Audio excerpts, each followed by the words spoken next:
Today we have got this Rolux. It's an electric lawnmower. It came in today. The customer said it won't work. So as soon as I took the cover out, came across the capacitor, and I could quickly see that there is a burn there. Let me just take a closer look there. As you can see, the wire is burned out, and also the terminal itself doesn't look so good. As you can see, it's really bad, so we have to change it. So taking it out now, trying to find out the size of it was very hard and difficult because of the time. It's been sitting around for a long time. There's nothing written on it. It doesn't say how many Fahrenheit. So we had to check with the manufacturer.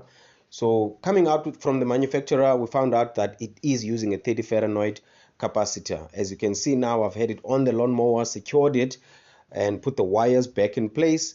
So now it's time to give it a run and see how it goes.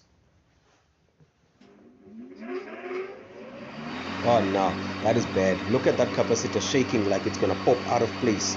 So we have to secure it. It's very bad. It's shaking badly. So we have to secure it nicely in place there.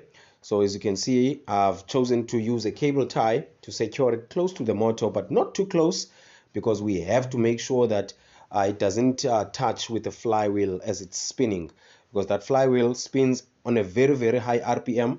It's possible that it might cut the wires off, or it might damage the capacitor itself if it's secured too close to the motor or the flywheel itself. So we just have to give it a little bit of gap there just to make sure. So now we're running it. As you can see, it is much better. The subcapacitor is not as shaking as it was before. So now we clean. Now this is the part.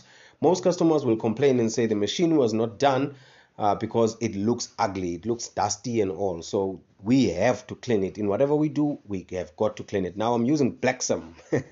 Okay, Blacksum. Yeah, that's Blacksum that we're using there to get all that grease and that dust out of it, and give it a nice wipe with a wet cloth, and also giving it another wipe with a dry cloth, just to make sure that nothing goes on those electric components.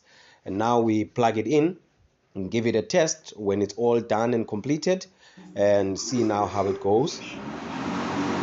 Wow, that is beautiful. As you can hear, the motor is running nicely to its full RPMs, and it should do the work nicely. And that looks good.